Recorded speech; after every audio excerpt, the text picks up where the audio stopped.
Miami, Florida, 1986, a 4-year-old girl vanishes without a trace from a crowded park. For 39 years, her mother never stopped searching. Police find nothing, hope fades, the case goes cold.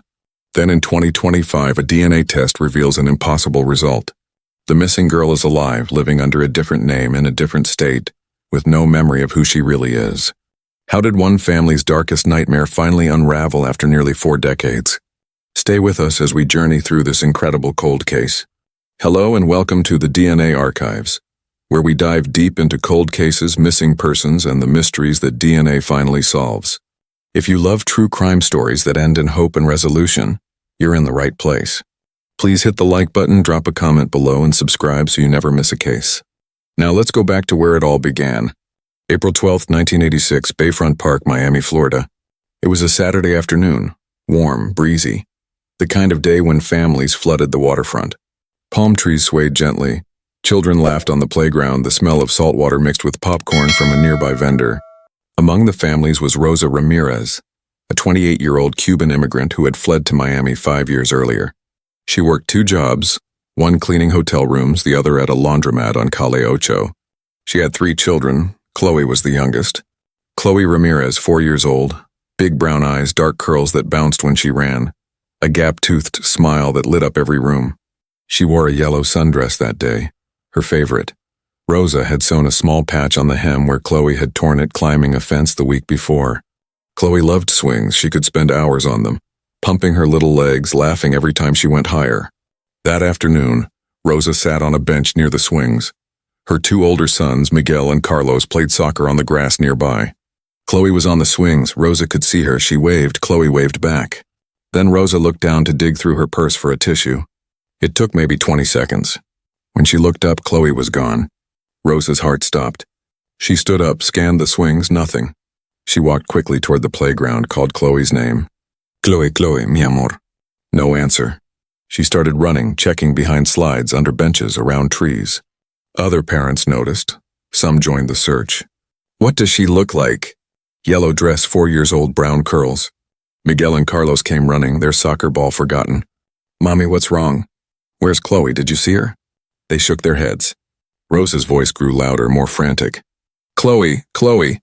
A park security guard radioed for help. Within minutes, Miami police arrived. Officers spread out, questioned witnesses, searched bathrooms, checked the waterfront. One witness, an elderly man selling ice cream, remembered something. He had seen a little girl in a yellow dress. She was walking toward the parking lot, holding hands with a woman. What did the woman look like? The officer asked. Blonde, sunglasses, maybe 30s.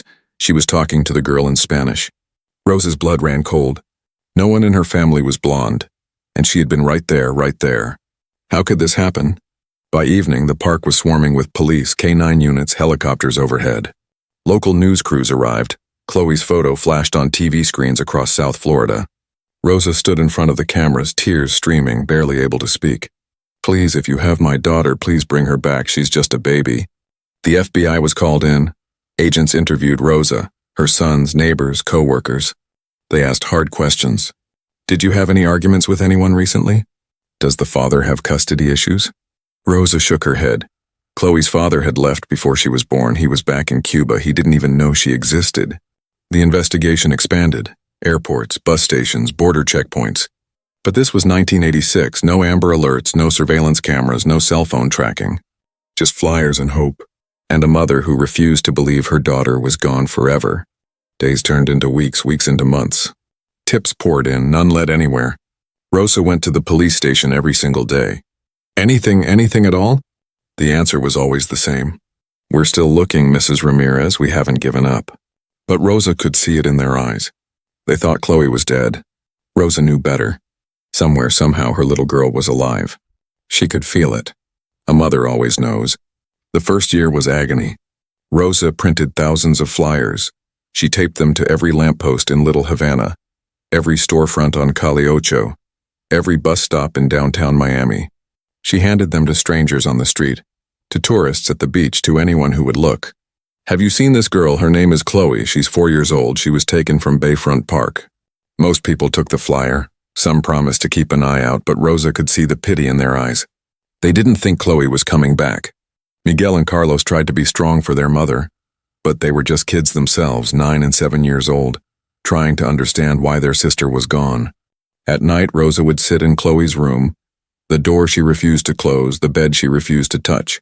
The yellow dress Chloe had worn that day was gone, taken by police as evidence, but Rosa kept everything else exactly as it was. A stuffed bear on the pillow, crayons scattered on the floor, a half-finished drawing of a rainbow taped to the wall. Rosa would hold Chloe's blanket and cry until she had no tears left. Then she would pray. She prayed in Spanish the way her own mother had taught her, holding a rosary her abuela had given her when she fled Cuba. Please God, bring my baby home, keep her safe. Let her know I'm looking for her, let her know I love her. Every week, Rosa went to the police station. Any news, any updates, anything at all? The detective assigned to the case, a man named Robert Callahan, was kind but realistic. Mrs. Ramirez, we're doing everything we can, but without new leads, it's difficult. Rosa didn't care about difficult, she cared about her daughter. She kept newspaper clippings of Chloe's case in her purse, folded and refolded so many times the edges turned soft. She showed them to anyone who would listen, at the grocery store, at church, at the laundromat where she worked. By 1990, 4 years had passed. The local news stopped covering the case, the tips stopped coming in. The police file was moved to the cold case division. Detective Callahan retired in 1993. The case was reassigned to a younger detective who had never met Chloe, who only knew her as a name in a file. Rosa still went to the police station, but now it was once a month instead of once a week. Still no news, Mrs. Ramirez, I'm sorry. By the mid-1990s, Miguel and Carlos were teenagers. They had grown up in the shadow of their missing sister. Miguel became quiet, protective. He never talked about Chloe, but Rosa knew he thought about her every day. Carlos was different. He asked questions. What if she's out there? What if she doesn't remember us? What if we never find her? Rosa always gave the same answer. We will find her, mijo, I know we will. But as the years passed, even Rosa's hope began to crack. Not break, never break, but crack. She still kept Chloe's room untouched, still carried the newspaper clipping, still prayed every night. But the visits to the police station became less frequent, twice a year, then once a year, then only on April 12th, the anniversary of the day Chloe disappeared. By the year 2000, 14 years had passed. Chloe would have been 18 years old. Rosa wondered if she would recognize her own daughter. If Chloe walked past her on the street, would she know? She believed she would, a mother always knows. But the doubt crept in, especially late at night when the house was quiet and Rosa sat alone in Chloe's room, holding that same stuffed bear. The world had changed so much since 1986. There were computers now, the internet. People talked about something called email. Rosa didn't understand any of it, but Miguel did. He had gone to community college, learned about technology, and one day he came to his mother with an idea. Mommy, there are websites now, places where people post about missing children. Maybe we can put Chloe's information online. Rosa didn't understand how it worked, but she trusted her son. Miguel scanned the old newspaper clippings, the police sketch of the blonde woman, Chloe's photo, and uploaded everything to missing persons databases. He wrote the story.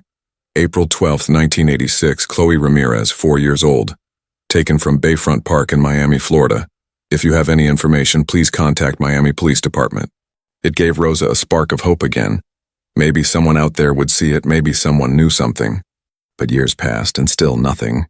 In 2010, Rosa turned 52 years old. She still worked at the laundromat, still lived in the same small house in Little Havana. Miguel was married now. He had 2 daughters of his own. Carlos lived in Orlando, working construction. They called their mother every week. They visited on holidays, and they never ever mentioned Chloe unless Rosa brought her up first. But Rosa brought her up every time. I still feel her, mijos. I know she's out there. They would nod, hug their mother, but Rosa knew they had given up. The police had given up, the media had given up, even her own sons had given up. But Rosa Ramirez refused. Every April 12th, she lit a candle, she prayed. She looked at Chloe's photo and whispered the same words she had whispered for nearly 3 decades. I'm still looking for you, mi amor, I will never stop. And somewhere, far away in a place Rosa could never have imagined, Chloe was alive. But to understand how this story ends, we must step into the life of the girl who was taken. The girl who grew up believing her name was not Chloe Ramirez. The girl who had no memory of a yellow sundress, a swing set, or a mother who searched for her every single day. On April 12, 1986, when the blonde woman walked away from Bayfront Park holding a 4-year-old's hand, she didn't just steal a child. She stole an entire future. We may never know exactly what happened in those first hours, those first days, but we can imagine. The woman likely drove north out of Miami, through Fort Lauderdale, past West Palm Beach, maybe all the way to Georgia or even further. She probably told the little girl that they were going on an adventure, that mommy was waiting for them somewhere else. Children that young don't question adults, especially adults who speak their language, who smile, who seem kind. By the time Chloe realized something was wrong, it was too late. The woman changed Chloe's name. Maybe she called her Emma or Sarah or something simple, something that would never raise suspicion. She cut Chloe's curls short, dyed them lighter, dressed her in different clothes. She told Chloe that her old life was a dream, that this was her real life now, that she was her real mother. And Chloe, only 4 years old, had no choice but to believe her. Over time, the memories faded. The swing set, the yellow dress, the sound of her brothers playing soccer, the smell of her mother's perfume. All of it disappeared like smoke. By the time Chloe was 6, she barely remembered Miami at all. By the time she was 8, she didn't remember it at all. The woman raised her in a small town. We don't know exactly where, but likely somewhere quiet, rural. A place where people didn't ask too many questions. She enrolled Chloe in school under a false name. She got her a fake birth certificate. She built an entire identity around a stolen child. And Chloe grew up. She went to elementary school, middle school, high school. She had friends. She played sports. She went to prom. She had no idea she had been kidnapped. No idea that somewhere in Miami, a woman named Rosa Ramirez was praying for her every single night. No idea that 2 brothers named Miguel and Carlos still wondered if their little sister was alive. When Chloe turned 18, she graduated high school. She thought about college but decided to work instead. She got a job at a grocery store. Then later at a bank. She was good with people, friendly, reliable. She met a man in her early 20s. They dated for a few years. Got married when she was 26. They had 2 children, a boy and a girl. Chloe loved being a mother. She was gentle, patient, the kind of mother who read bedtime stories every night and never missed a school play. She had no idea that her own mother had done the same for her once upon a time in a life she couldn't remember. The woman who had taken her, the blonde woman from the park, lived with Chloe for many years. But eventually, as Chloe grew older, the woman grew distant. Maybe guilt finally caught up with her. Maybe she feared being discovered, or maybe she simply didn't care anymore. By the time Chloe was in her 30s, the woman was gone. She moved away without explanation, cut off contact, disappeared. Chloe was confused, hurt even, but she moved on. She focused on her own family, her husband, her children, her job. She lived a quiet life in North Carolina, working as a bank teller, raising her kids, going to church on Sundays. She never thought about taking a DNA test. Why would she? She knew who she was, or at least she thought she did. But in 2020, her daughter, a curious teenager named Lily, became obsessed with ancestry and genealogy. Lily begged her mother to take a DNA test just for fun, to see where their family came from. Chloe hesitated at first. She didn't see the point, but Lily was persistent. "Come on, Mom, everyone's doing it. It'll be cool to see our heritage." Finally, Chloe gave in. She ordered the kit online, spit in the tube, mailed it back, and forgot about it. Weeks later, the results came back. Chloe glanced at them briefly. The typical mix of European and Latin American ancestry. Nothing surprising. She closed the app and went back to her life. But Lily, being a teenager with too much time on her hands, dug deeper. She started looking at the DNA matches, the list of people who shared genetic material with her mother. Most of them were distant cousins, 3rd or 4th connections, people they'd never meet. But then Lily saw something strange.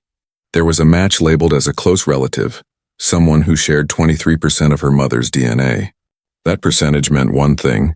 This person was either an aunt, an uncle, or a half-sibling. But Chloe was an only child, or at least that's what she had always been told. Lily clicked on the profile. The name was Miguel Ramirez. He lived in Miami, Florida. Lily frowned. Her mother had never mentioned anyone named Miguel, and she had definitely never mentioned Florida. She showed her mother the match. "Mom, do you know this person? It says he's closely related to you." Chloe looked at the screen, confused. "I don't know anyone named Miguel, and I've never been to Florida in my life." Lily shrugged. Maybe it's a mistake, maybe the test got mixed up. Chloe agreed it had to be a mistake. But something about it nagged at her. A strange feeling she couldn't explain. That night she lay awake staring at the ceiling, thinking about the name Miguel Ramirez. Why did it feel important? Why couldn't she let it go? She didn't know it yet, but that DNA match was about to unravel 39 years of lies. Lily couldn't let it go either. Over the next few weeks, she kept returning to that DNA match, kept staring at the name Miguel Ramirez. She started doing what teenagers do best. She went down a rabbit hole. She Googled the name, searched social media, looked through public records. Miguel Ramirez in Miami, there were dozens of them, but one profile stood out. He was in his early 50s, married, had 2 daughters, and his profile picture showed him standing in front of a house with palm trees in the background. Lily scrolled through his photos, and then she saw something that made her heart stop. It was an old post from 2018, a throwback photo. The caption read, "Never forget, still searching, April 12, 1986. The photo was a newspaper clipping, yellowed with age. The headline read, "4-year-old girl missing from Miami Park." And in the photo, a little girl with dark curls and big brown eyes wearing a yellow sundress. Lily stared at the photo, then she looked at a picture of her mother as a child. The resemblance was impossible to ignore. She ran to her mother, shaking, holding her phone. "Mom, you need to see this." Chloe looked at the screen, at the newspaper clipping, at the little girl in the yellow dress.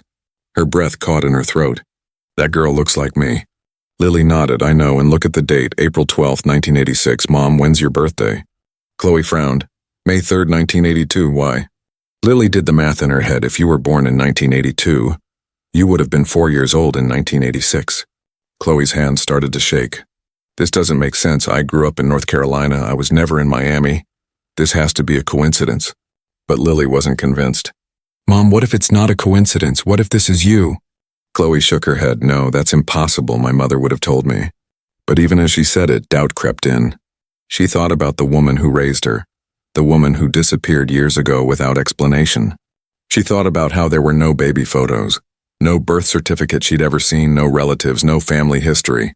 What if everything she believed about her life was a lie? That night, Chloe couldn't sleep. She lay next to her husband, staring at the ceiling, her mind racing. The next morning, she made a decision.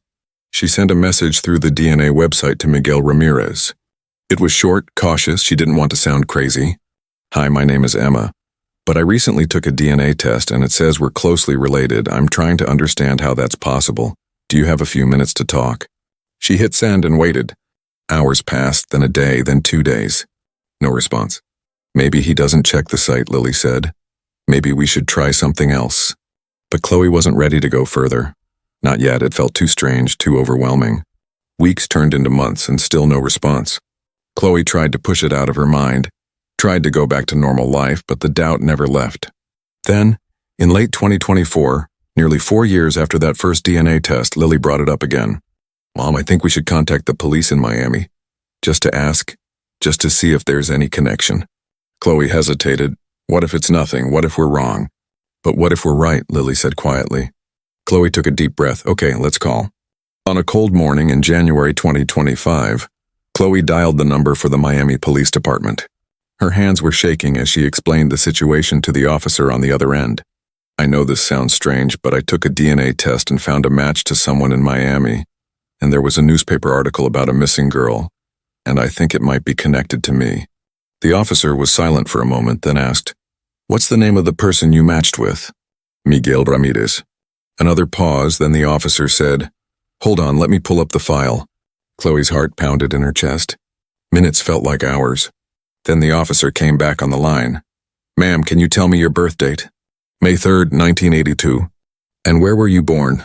Chloe hesitated. "I was told I was born in North Carolina, but I don't have a birth certificate, at least not one I've ever seen."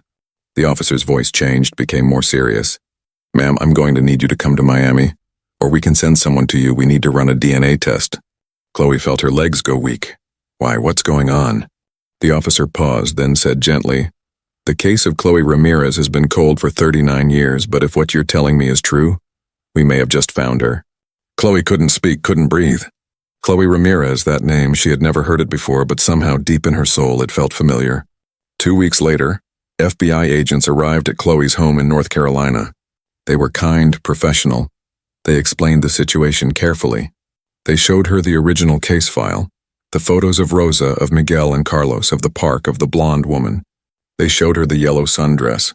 And then they asked her to take a DNA test. Chloe agreed. What else could she do? The swab was quick, painless. They thanked her and left. Now all she could do was wait. The results took 3 weeks. 3 weeks of sleepless nights, of staring at old photos, of wondering if her entire life had been built on a lie. Then on February 10, 2025, the call came. It was Detective Laura Mendez from the Miami Police Department. Her voice was calm but emotional. "Mrs. Emma, or should I say Chloe, the DNA is a match. You are Chloe Ramirez. You were taken from Bayfront Park on April 12, 1986. Your mother has been looking for you for 39 years. Chloe dropped the phone. Chloe sat on the floor of her living room, her husband holding her as she sobbed. 39 years of living a lie. She wasn't Emma, she was Chloe. She wasn't an only child, she had 2 brothers. And somewhere in Miami, a woman named Rosa Ramirez had never stopped searching for her. Detective Mendez stayed on the line, gave Chloe time to process, then gently asked if she wanted to speak to her family. Chloe nodded, even though the detective couldn't see her. "Yes," she whispered, "yes, I do." The next day, Chloe received a phone call from a number she didn't recognize. She answered, her voice shaking. "Hello?" On the other end, a man's voice, deep, emotional, breaking. "Chloe, is it really you?" It was Miguel. Chloe closed her eyes, tears streaming down her face. "I think so, I don't remember, but they say it's me." Miguel let out a sound that was half laugh, half sob. "We've been looking for you our whole lives. Mommy never gave up. She always said you were out there." Chloe's heart clenched. Is Rosa still alive? There was a pause, a long, painful pause. "No," Miguel said quietly. "Mommy passed away in 2016. She never stopped looking. Even at the end, she kept your picture by her bed." Chloe felt something inside her shatter. She would never meet the woman who loved her, who searched for her, who refused to give up. But Miguel continued, his voice stronger now. "But Carlos and I are here, and we want to meet you if you're ready." Chloe wiped her tears, took a deep breath. "I'm ready." 3 weeks later, Chloe flew to Miami. Her husband and children came with her. Lily held her mother's hand the entire flight. When they landed, Chloe felt a strange sensation, like she had been here before, even though she had no memory of it. Miguel and Carlos were waiting at the airport. 2 men in their 50s, both with tears in their eyes. When Chloe walked through the gate, Miguel saw her first. He froze, staring, then whispered, "You look just like her, just like Mommy." Chloe walked toward them, and then they were hugging, all 3 of them crying, holding each other like they might disappear if they let go. Carlos kept saying, "I knew it, I always knew you were alive." They spent hours talking, looking at photos, filling in the gaps of 39 years.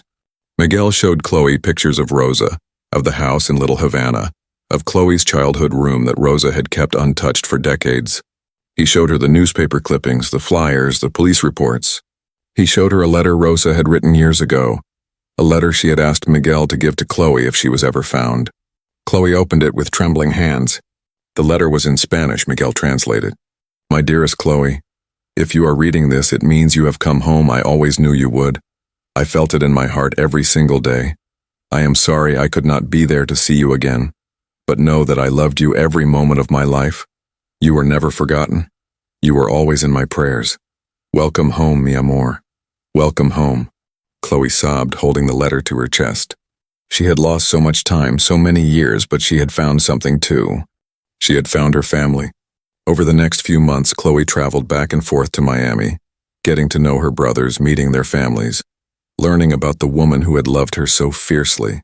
She visited Bayfront Park, stood where the swing set used to be, tried to remember, but the memories were gone.